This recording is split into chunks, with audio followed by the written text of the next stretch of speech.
What is up, YouTube? So today we're going to be reacting to walking in the streets of South Sudan, the world's most dangerous country. So we just previously, not too long ago, a couple hours ago, before I grabbed my glasses, we watched the video of visiting South Sudan, which is supposed to be the tallest people in the world.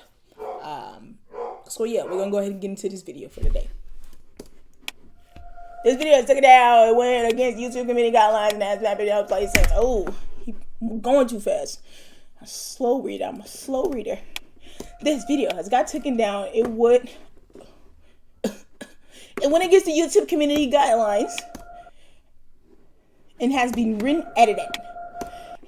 Everything in this video complies with YouTube guidelines. Now complies with YouTube guidelines.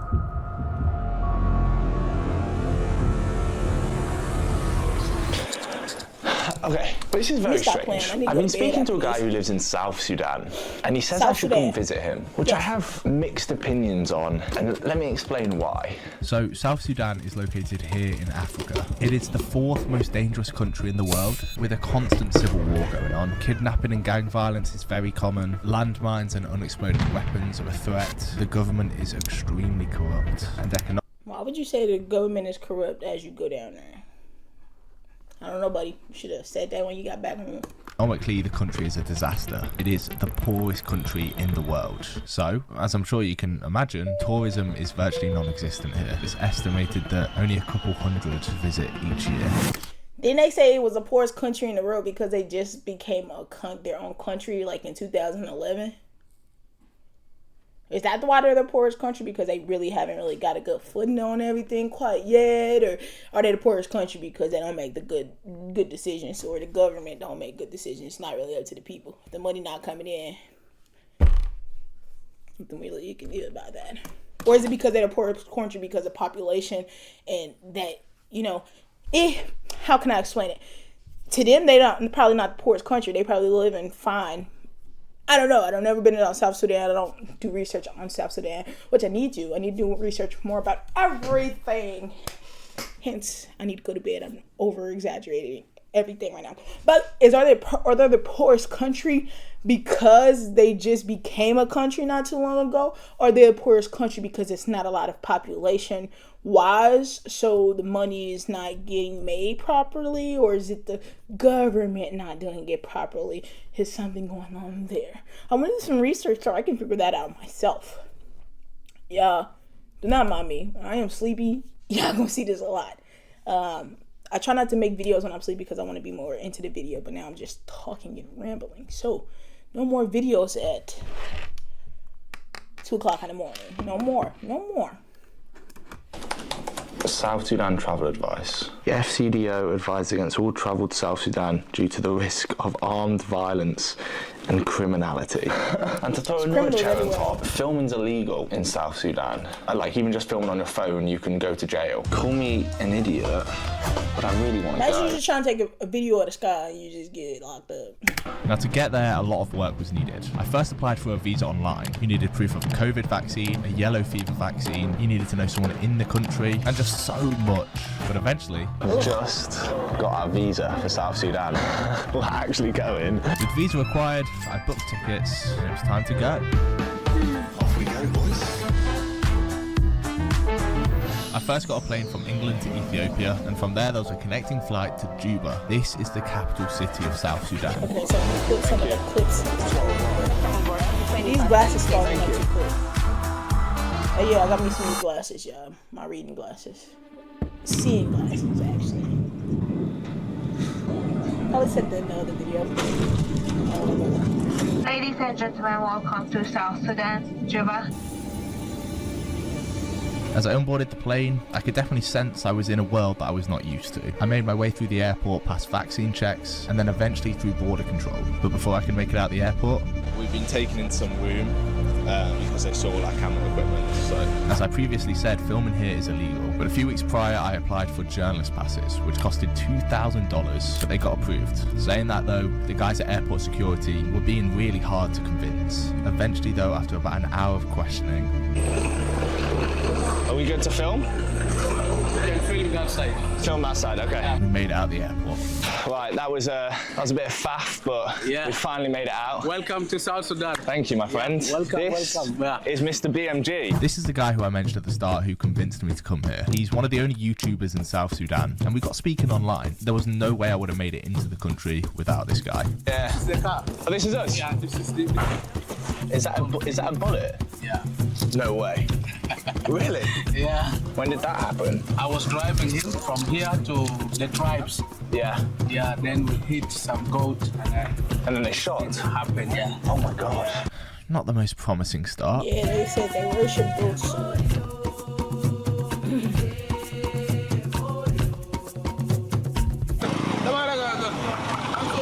These are very aggressive people. Yeah, they don't like filming. Okay, we made it to like the center. It's crazy out here. Damn. Way to make somebody feel safe. That shit's scary. I like these cameras. What happened? Why you take the camera like this? Don't take camera. That's my point. Well, some people getting aggressive with us because of the cameras. It's not on you, don't worry. And a lot of people just staring us out. As a whole, walking around the place, I felt a lot safer than I thought. First impression, a lot better than I expected. I feel quite safe, to be honest. Yeah, but you're safe, you're safe. Apart from the odd person, most people are pretty friendly. This is for cleaning your teeth. This is a local cuisine here in South Sudan. Is it good or bad? It's good. Good, yeah? She looked pissed when he asked it. I give my honest opinion. Oh my God.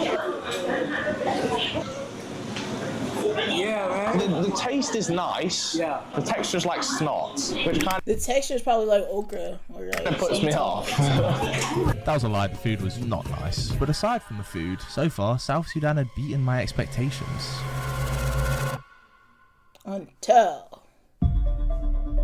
Now, after the meal, we continued exploring. The atmosphere, however, started to feel different. It's most dangerous place. This is the most dangerous place in South Sudan. Yeah, like pickpocketing.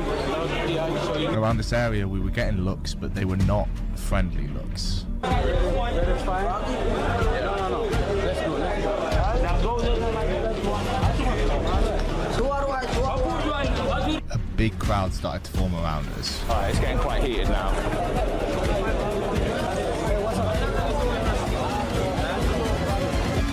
So to explain what happened next, this guy here in purple, he got very angry about the camera. We were circled by all of them at this point, and he started shoving Jack, my cameraman. Mr. BMG managed to de-escalate the situation. We got out of there, headed back to the car.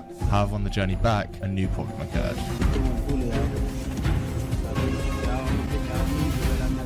Let me explain what's going on. As I mentioned earlier, I spent $2,000 on journalist passes. This is issued by the South Sudan government, so I was legally allowed to film. So as we were driving, I got this video just of the scenery. This police officer saw that and pulled us over. As you can tell, she doesn't care about the documents. To leave us alone, she demanded a bribe.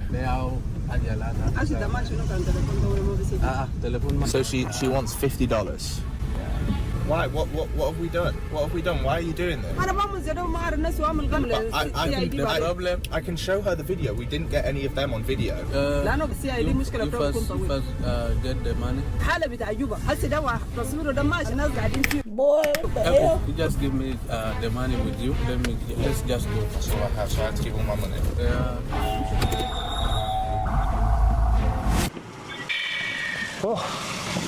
Fucking hell, bro. So just for some context, I was filming the street, not the police officer, but the police officer saw me film. Yeah. So she pulled us over and demanded a bribe.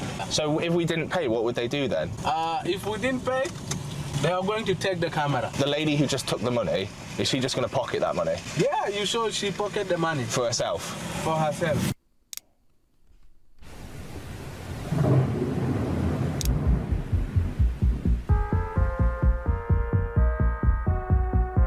We're off to go see one of Mr. BMG's mates. He's going to show us where he lives, but the place is very run down looking. It's around here where a lot of the gangs are then? Yeah, this area. Yeah. I was definitely very nervous at this point in the trip. I mean, you hear a lot of stories about tourists getting kidnapped by gangs, and just the atmosphere of the place, it was not like the city centre.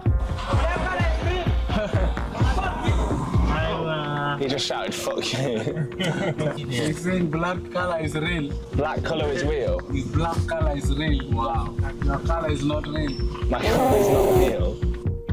Fuck that. It's color not real. It's crazy. Yeah, it's a guy. Hello. Oh. Nice to meet you. I'm Joe. What's your name? My name is Kenny. Kenny is a friend of Mr. BMG, and he kindly agreed to show us around his home. This is rental house. Yeah. So I'm renting this one, these 2 rooms. These 2 rooms. How much is rent a month? How much per month? Per month, yeah, the rent is $20. $20 a month? Yeah, per month. Okay, we'll have to have a look. Yeah, no problem. Yeah. Thank you. Welcome. This is my room. This is my... That's the baby. Yeah, this is my... What's your name? Her name is Masa. She's beautiful. Massa. Kenny shares this room with his wife and his daughter. He also shares a kitchen with other people that live in that area. This is cabbage. Cabbage. Yeah, you know cabbage, right? I know cabbage. I enjoy it very much. Yeah. While the place doesn't seem like luxury to you, for South Sudan standards, this is a good home. How is life living in Juba? Here, actually, in Juba, life is not all that easy. Because you see, you cannot get work actually easy. Now, I'm just doing a mobile phone repair so that my family will survive. If you don't mind me asking, how much money do you make a month? In a month, I can make like $60. $60. As I mentioned before, South Sudan is the poorest country in the world. $60. On average, how much would you say you earn a month from work? 15,000. And how much is that in dollars? Like $3. $3 a month. Like 10,000 in the month. The civil war has caused prices to skyrocket, jobs are scarce, and these guys are struggling to make it through. But life here can be even more tough than that. Just down the road. Not saying my problems aren't problems, but that makes my problems feel just itty bitty. You feel me? So you never gotta, like, that's why I like to think not think outside the box, but look at other people's perspective. Because you might think you're going through the worst thing in life right now. And then you look at somebody else, look at your partner or neighbor, or look at somebody else that has nothing to do with you, never met them before, like watching this video, and you realize your problems aren't really problems. As big of problems as most people go through in the world. You feel me, type thing?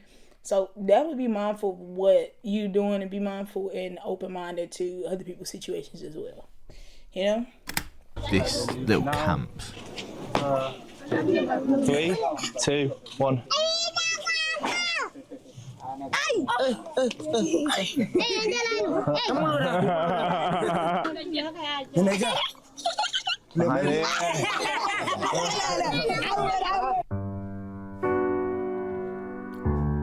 Lower class, but lower class in the poorest country in the world. This is the harsh reality. This is where you live? Yes. Yeah. Can we have a look? I don't go inside. Yeah. How many people stay here? Many, like 17. 17 in this one room? Yeah. When it rains, which is very common here, but what do you do?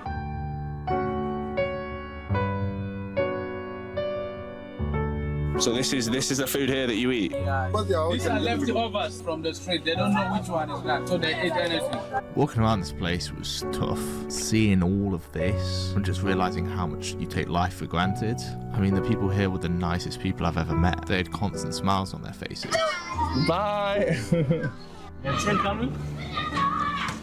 Hey!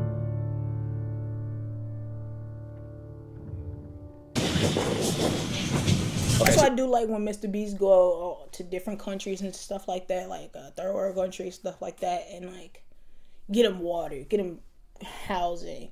It might not be the housing you expect, like stuff like this, but it's like,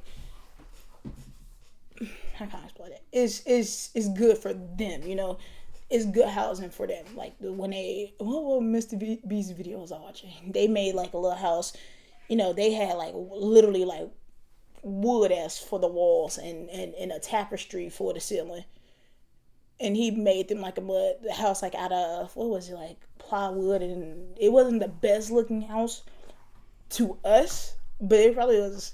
It had electricity. Like, he really did that like for them. You feel me? So I do appreciate when people do, or fortunate enough to do stuff for other people, when I actually see them doing it. They create a video enough for us to see that they're physically doing it for them.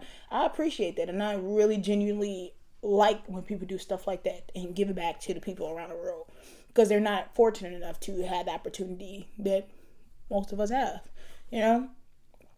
And I definitely know if, or when, because I'm not gonna say if, when I do get bigger, I definitely will be doing stuff like that. Definitely, for sure, will be giving back, for sure, definitely, to the people who are less fortunate and don't have it, you know, because I understand, for being in that type of, you know, that point of view, from seeing it from the outside looking in and from the inside looking out, both sides. I understand them both, and I've been through them both, so yeah, I know I definitely for sure gonna give back.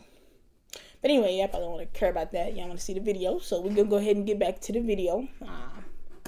It's 9 p.m. right now. I don't know how we've done this, but a member of the gang, the JJ gang? Yeah, it's JJ, yeah. A member of the JJ gang has agreed to meet up with us and do an interview. As I said earlier, gang violence is a big problem in South Sudan. In fact, all throughout today, I've spoken to people whose lives have been affected by gangs. Do you ever experience any of the gangs here? What did he say? I'm sorry. Yeah, dang, how did it? He said, just this year, had a gang come into my house.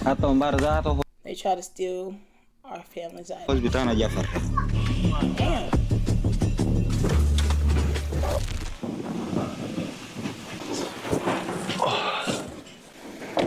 Yo, you good? Nice to meet you. The gang member who agreed to speak with us was in this building behind me. I was waiting for about 10 minutes, and out of nowhere... So, okay. You come out or I go in? Hello. Nice to meet you. Nice to meet you. This guy is a member of the JJ gang. What is your name? My name is Gangster Benny. Did you have to join a gang because you were poor, or did you join a gang out of choice? Because I was poor, and it's friendship involved. Like, it's friendship, they're all your friends? Yeah. We do get some cash from there. Robbing people by the roadside, taking some people property like phones and jobs. Do you feel any guilt doing that? No, I didn't feel shy. I can't feel shy. I have injured many people. You have injured many people? Yeah. What, like taking their money, you injure them? Because in taking the cash, you have to use force. The way that Benny just showed off about all of this, it was pretty scary. A lot of people, however, have to join gangs purely to survive.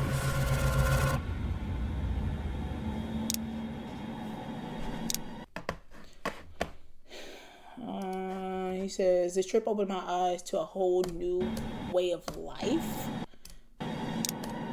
Life here is one of the toughest on the planet. Life here. I was like, I said something's not right. Life here is one of the toughest on the planet. For many people to survive. For the fittest, thank you for watching. Survival of the fittest, thank you for watching. Stop. Okay. This video was like, it wasn't what I expected, but that's cool. You feel me? Nah. I don't know, I thought he was gonna speak with the gang member a little more, but I wouldn't want to be there long enough to speak with them either. I ain't gonna hold you, but I appreciate y'all for watching this video and sticking to the very end. If you've liked the video, go ahead and give a like, comment or subscribe, and I'll see you in the next video. Bitch lost souls, and I know